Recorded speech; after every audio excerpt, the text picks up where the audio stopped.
ಕೊಟ್ಟಿದ್ದೀರಿ. ಈಗ ನಾನು ಸೈಬರ್ ಕ್ರೈಮ್ ಬಗ್ಗೆ ಒಂದು ಅವೇರ್ನೆಸ್ ಅನ್ನ ಕೊಡಕ್ಕೆ ನನಗೆ ಇಷ್ಟಪಡ್ತೀನಿ. ಯಾಕಂದ್ರೆ ನನಗೆ ಇಷ್ಟು ಜನ ಸಿಕ್ಕಿರೋದು ನನಗೆ ಒಂದು ಈಗ ಹೇಳಲೇಬೇಕಾದಂಥದ್ದು. ಈ ಅವೇರ್ನೆಸ್ ತುಂಬಾ ಇಂಪಾರ್ಟೆಂಟು. ಸೈಬರ್ ಕ್ರೈಮ್ ಅನ್ನುವಂಥದ್ದು ಜಾಲತಾಣದಲ್ಲಿ ಒಂದು ಇಂಟರ್ನೆಟ್ ಅನ್ನ ಯೂಸ್ ಮಾಡಿಕೊಂಡು ಯಾವುದೋ ಒಂದು ಡೆವೈಸ್ ಅನ್ನ ಯೂಸ್ ಮಾಡಿಕೊಂಡು ನಿಮ್ಮ ಒಂದು ಮೊಬೈಲ್ ಬ್ಯಾಂಕ್ ಖಾತೆಗೆ ಕನ್ನ ಹಾಕುವಂಥದ್ದು. ಅದು ಸೈಬರ್ ಫ್ರಾಡ್ ಆಗಿರ್ತದೆ. ಎಲ್ಲೋ ಒಬ್ಬ ಕೂತಿರ್ತಾನೆ, ಆ ವ್ಯಕ್ತಿ ನಿಮಗೆ ಪರಿಚಯನೇ ಇರುವುದಿಲ್ಲ. ಅದರಲ್ಲಿ ವಿಧವಾದಂಥ ಸೈಬರ್ ಫ್ರಾಡ್ಗಳಿದ್ದಾವೆ. ನಾನೀಗ ಮೊದಲನೇದಾಗಿ ಪೊಲೀಸ್ ಅಂತ ತಗೊಂತೀನಿ. Police, CBI, Mumbai police, Hyderabad police ಅಂತ ಹೇಳ್ಕೊಂಡು ಸುಮಾರು ಹೆಸರುಗಳಲ್ಲಿ ನಿಮಗೆ ಫೋನ್ ಮಾಡ್ತಾರೆ, ವಿಡಿಯೋ ಕಾಲ್ ಮಾಡ್ತಾರೆ. ನಾವು ಪೊಲೀಸರಿದ್ದೀರಿ, ಯು ಆರ್ ಅಂಡರ್ ಅರೆಸ್ಟ್. ನಿಮ್ಮ ಒಂದು ಆಧಾರ್ ಕಾರ್ಡ್ ಯೂಸ್ ಮಾಡಿಕೊಂಡು ಬೇರೆ ಒಂದು ಸಿಮ್ ತಗೊಂಡು ಅದರಲ್ಲಿ ಮನಿ ಲಾಂಡ್ರಿಂಗ್ ಮಾಡಿದ್ದಾರೆ, ಮತ್ತೊಂದು ಮಾಡಿದ್ದಾರೆ. ಇಮಿಡಿಯೇಟ್ ಆಗಿ ನೀನು ಸ್ಕೈಪ್ ಆನ್ ಮಾಡ್ಕೋ, ನಮ್ಮ ಮುಂದೆ ಬಂದು ವಿಡಿಯೋ ಆಗಿ ಕೂತ್ಕೋ, ಯಾರಿಗೂ ಮಾತಾಡಬಾರ್ದು, ಏನೂ ಮಾಡಬಾರ್ದು, ಇಲ್ಲಿಗೆ ತಿಂಡಿ ತರಿಸ್ಕೋಬೇಕು, ಇಲ್ಲೇ ಇದು ಮಾಡ್ಕೋಬೇಕು ಅಂತ ಹೇಳಿ ನಿಮ್ಮಲ್ಲಿ ಬ್ಯಾಂಕಲ್ಲಿ ಎಷ್ಟು ಹಣ ಇರುತ್ತೋ ಎಲ್ಲನೂ ದೋಚ್ಕೊತಾರೆ. ಫಸ್ಟ್ ಹಾಕು ಅಂತ ಹೇಳ್ತಾರೆ. ಹಾಕಿದ್ಮೇಲೆ ಚೆಕ್ ಮಾಡ್ಬೇಕು, ನಾವು ನೀನು ಮನಿ ಲಾಂಡ್ರಿಂಗ್ ಮಾಡಿದೀಲ್ಲ ಅಂತ ಚೆಕ್ ಮಾಡ್ಬೇಕು ಅಂತ ಹೇಳ್ತಾರೆ. ಅಂಥ ಸಂದರ್ಭದಲ್ಲಿ ನೀವೇನು ಮಾಡಬೇಕು ಅಂತಂತಂದ್ರೆ ಅಂಥ ಕಾಲ್ಗಳನ್ನು ಕಟ್ ಮಾಡಿಬಿಡ್ಬೇಕು, ಡಿಸ್ಕನೆಕ್ಟ್ ಮಾಡಬೇಕು. ಪೊಲೀಸ್ ಅಂದಾಗ ನಿಮಗೆ ಜ್ಞಾಪಕ ಬರಬೇಕಾಗಿರೋದು ಲೋಕಲ್ ಪೊಲೀಸ್ ಮಾತ್ರ, ಬೇರೆ ಯಾವ ಪೊಲೀಸು ಅಲ್ಲ. ನೀನು ತಪ್ಪೇ ಮಾಡಿಲ್ಲ ಅಂತಂದ್ರೆ ಯಾಕೆ ಹೆದರ್ತೀಯ? ತಪ್ಪೇ ಮಾಡಿಲ್ಲ ಅಂತಂದ್ರೆ ಪೊಲೀಸ್ ಅಂದ್ರೆ ಯಾಕೆ ಹೆದರ್ತೀಯ? ಅದು ಯಾವನೋ ಒಬ್ಬ ಮನಿ ಲಾಂಡ್ರಿಂಗ್ ಮಾಡಿರ್ಬೋದು. ಆಧಾರ್ ಕಾರ್ಡ್ ಈಗ ಥಂಬಿಲ್ದೆ ನಿಮಗೆ ಸಿಮ್ ಕಾರ್ಡ್ ಸಿಗಲ್ಲ. ಅರ್ಥ ಆಯ್ತಾ? ಆ ಒಂದು ನಿಟ್ಟಿನಲ್ಲಿ ನೀವುಗಳು ತುಂಬಾ ಜಾಗೃತೆಯಿಂದ ನಡ್ಕೊಳ್ಬೇಕಾಗುತ್ತೆ ಅಂತ ಹೇಳಿ ಈ ಸಂದರ್ಭದಲ್ಲಿ ಹೇಳಕ್ಕೆ ಇಷ್ಟಪಡ್ತೀನಿ. ಇನ್ನೊಂದು ಶೇರ್ಸ್ ಅಂತ, ಯಾವತ್ತಾದ್ರೂ ನಾನು ಹೇಳ್ತಾ ಇದ್ದೀನಿ, ಇಡೀ ನೈಟು ಒಂದೇ ಒಂದು ರಾತ್ರಿಯಲ್ಲಿ ಬೆಳಗ್ಗೆ ಎದ್ದ ತಕ್ಷಣ ಅಂಬಾನಿ ಆಗಕ್ಕೆ ಸಾಧ್ಯನಾ? ಇಲ್ಲ. ಯಾಕೆ? ಅದಕ್ಕೊಂದು ನಾನು ಹೇಳ್ದಂಗೆ 5D ಇರಬೇಕು, ಡೆಡಿಕೇಶನ್ ಇರಬೇಕು. ಯಾವುದೋ ಒಂದು ಶೇರಲ್ಲಿ ಹಾಕ್ತಾರಂತೆ, ವಿದಿನ್ ದ ಮಿನಿಟ್ ಡಬಲ್ ಆಗುತ್ತಂತೆ. ಮತ್ತೆ ನೀವು ವಿಡ್ರಾಲ್ ಮಾಡ್ಕೋಬಹುದು, ನೀವು ಕೋಟ್ಯಾಧಿಪತಿ ಆಗ್ಬೋದು. 10,000ಕ್ಕೆ 20,000, 20,000 40,000 ಅಂತ ಹೇಳಿ ಮನಿ ಡಬ್ಲಿಂಗ್ ತರ ಮಾಡಿ ನಿಮಗೆ ಮೋಸ ಮಾಡುವಂತ ಸಾಧ್ಯತೆಗಳಿರ್ತವೆ. ಫೆಡೆಕ್ಸ್ ಕೊರಿಯರಲ್ಲಿ ನಿಮಗೆ ಸಂಬಂಧಪಟ್ಟಂತ ಒಂದು ವಸ್ತು ಇದೆ, ಅದರಲ್ಲಿ ಡ್ರಗ್ಸ್ ಇದೆ, ನಾವು ಪೊಲೀಸರು ನಿನಗೆ ಅರೆಸ್ಟ್ ಮಾಡಬೇಕಾಗುತ್ತೆ, ಆ ಡ್ರಗ್ಸ್ ನಿನಗೆ ಸಂಬಂಧಪಟ್ಟಿದೆ ಅಂತ ಹೇಳಿ ಕಾಲ್ ಮಾಡುವಂಥದ್ದು. ಅಂಥ ಸಂದರ್ಭದಲ್ಲಿ ಕೂಡ ಆ ಕಾಲನ್ನು ಡಿಸ್ಕನೆಕ್ಟ್ ಮಾಡಬೇಕು. ಯಾವುದೇ ಕಾರಣಕ್ಕೂ ಇಂಥ ಯಾವುದೇ ಕಾಲ್ ಬಂದ್ರೂ ನಮಗೆ ಸಂಪರ್ಕಿಸಿ.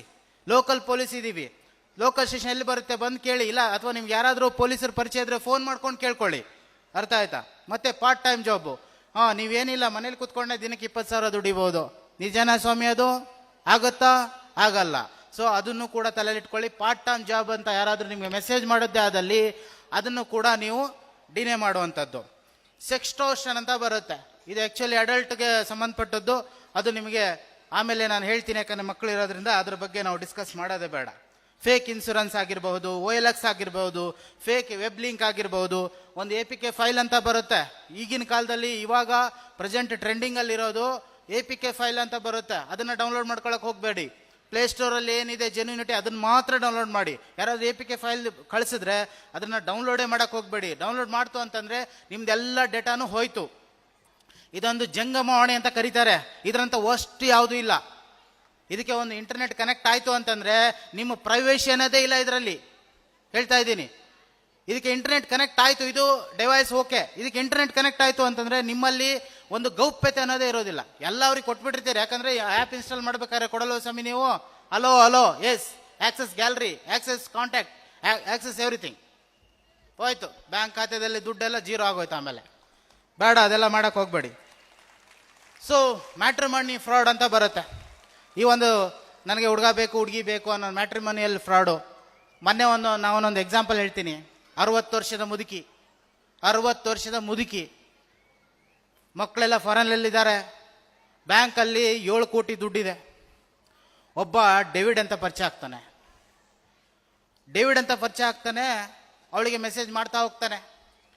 ಆಮೇಲೆ ಇವಳು ಫುಲ್ ಅವನಿಗೆ ಅಟ್ಯಾಚ್ ಆಗಿಬಿಡ್ತಾಳೆ.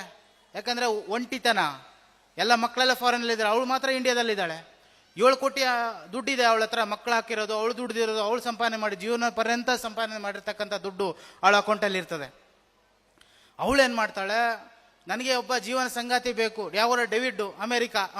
ಮೆಸೇಜ್ ಮಾಡಿದ್ಲು, ಅವನು ಮೆಸೇಜ್ ಮಾಡ್ದ. ಅವ್ನು ಜಸ್ಟ್ ಡಾರ್ಲಿಂಗ್ ಅಂತ ಕಳ್ಸವನು ಅಷ್ಟೇ, ಏನು ಕಳಿಸ್ತಾ ಇರಲಿಲ್ಲ. ನಾನು ನೋಡಿದೆ, ಚಾಟ್ ನೋಡಿದೆ, ನಾನು ಬರೀ ಡಾರ್ಲಿಂಗ್ ಅಂತ ಕಳ್ಸವನು. ಇವಳು ಅದಕ್ಕೆ ಫುಲ್ ಬಿದ್ದುಬಿಟ್ಟಿದ್ದಾಳೆ.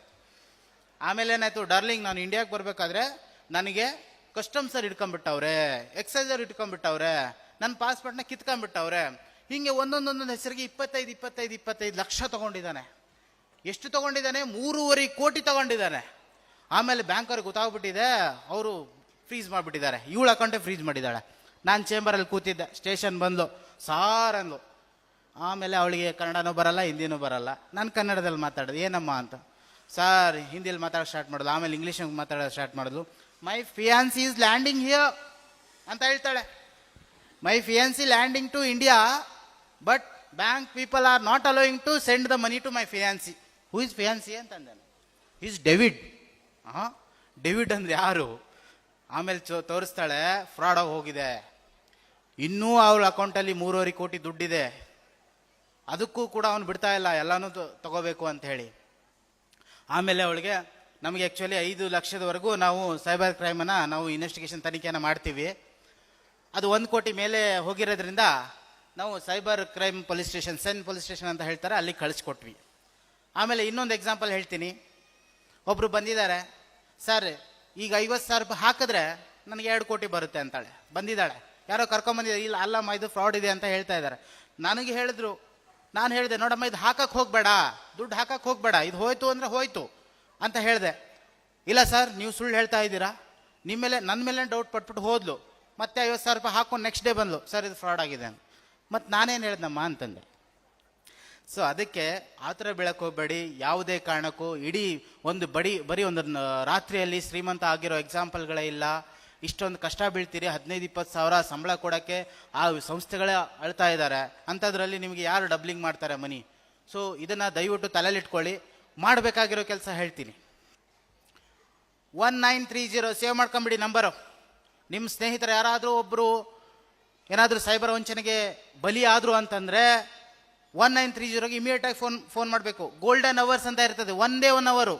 12 ಗಂಟೆಗೆ ಮೋಸ ಹೋದರೆ 1 ಗಂಟೆ ಒಳಗಡೆನೆ ಫೋನ್ ಮಾಡಿದ್ರೆ ಅವ್ನ bank account first layer, second layer, third layer ನಾನೇ ವಂಚಕ ಅಂತ ಇಟ್ಕೊಳ್ರಿ, ನಾನು ಯಾರಿಗಾದ್ರೂ ಕಳಿಸ್ದೆ ಅಂತಂದರೆ ನನ್ನ ಅಕೌಂಟು, ಬೇರೆಯವ್ರ ಅಕೌಂಟು, ಮತ್ತೊಬ್ಬರ ಅಕೌಂಟ್, ಅವನು ಯಾರಿಗೆ ಕಳಿಸ್ತಾನೆ ಎಲ್ಲ ಅಕೌಂಟ್ಸು ನಿಲ್ ಮಾಡಾಕಿ ಫ್ರೀಸ್ ಮಾಡಾಕ್ಬಿಡ್ತಾರೆ. ನಿಮ್ಮ ಅಮೌಂಟು ಸಿಗೋ ಚಾನ್ಸಸ್ ಇರುತ್ತೆ. ಫಸ್ಟು. ಸೆಕೆಂಡು, ಯಾವುದೇ ಒಂದು ಆಘಾತಕ್ಕೊಳಗಾಗಬಾರ್ದು. ಸೀದಾ ಸ್ಟೇಷನ್ ಬರಬೇಕು. ನಿಮಗೆ ಅಷ್ಟು ಸ್ಟೇಷನ್ ಬರೋಕ್ಕೆ ನಿಮ್ಗೆ ಇಷ್ಟ ಇಲ್ಲ ಅಂತಂದರೆ ಅಥವಾ ಭಯ ಇದೆ ಅಂತಂದರೆ 112 ಅದನ್ನು ಸೇವ್ ಮಾಡ್ಕೊಂಬಿಡಿ. 1930 very important number. 112 also very important number. ಯಾವನೋ ಒಬ್ಬ ನಿಮಗೆ ತರಲೆ ಮಾಡ್ತಾ ಇದ್ದ, ಏನೋ ಒಂದು ತೊಂದರೆ ಕೊಡ್ತಾ ಇದ್ದ, ಹೆಣ್ಮಕ್ಳಿಗೆ ತೊಂದರೆ ಕೊಡ್ತಾ ಇದ್ದ, ಅಥವಾ ನಿಮಗೆ ಕುಡಿದು ಬಂದು ಜಗಳ ತೆಗಿತಾ ಇದ್ದ, ಅಥವಾ ಫ್ಯಾಮಿಲಿ ಮ್ಯಾಟ್ರು, ಮತ್ತೊಂದು ಎಕ್ಸ್ ಏನೇ ಆಗಿರಲೇದು, 112 ಫೋನ್ ಮಾಡಿ. 5 ನಿಮಿಷ ಎವರೇಜ್ ಎಷ್ಟು ಹೇಳಿ? ಬೆಂಗಳೂರಲ್ಲಿ ಪೊಲೀಸರು ಮನೆಗೆ ಬರೋದು, ನಿಮ್ಮ ಮನೆಗೆ ಬರೋದು 5 ನಿಮಿಷದಲ್ಲಿ ಬರ್ತೀವಿ. ಯಾವುದೇ ಒಂದು ಸಮಸ್ಯೆ ಇದ್ದರೆ ಅಲ್ಲೇ ಬಗೆಹರಿಸ್ತೀವಿ, ಇಲ್ಲಾಂದ್ರೆ ಸ್ಟೇಷನ್ ಕರ್ಕೊಂಡು ಹೋಗ್ತೀವಿ. ಸೊ ಪೊಲೀಸ್ ಅಂದರೆ ಭಯ ಅಲ್ಲ, ಭರವಸೆ ಅಂತ ಹೇಳ್ತಾ ಇಲ್ಲಿವರೆಗೂ ನನ್ನನ್ನು ಕರೆಸಿ ಈ ಒಂದು ಜವಾಬ್ದಾರಿಯನ್ನು ಕೊಟ್ಟಿದ್ದಕ್ಕೆ ಜ್ಞಾನ ಸಂಸ್ಕೃತಿ ಶಾಲೆಗೆ ಹಾಗೂ ಎಲ್ಲರಿಗೂ ವಂದಿಸುತ್ತಾ ನನ್ನ 2 ಮಾತನ್ನು ಮುಗಿಸ್ತೇನೆ. ಜೈ ಹಿಂದ್, ಜೈ ಕರ್ನಾಟಕ, ಜೈ ಕರ್ನಾಟಕ ಮಾತೆ.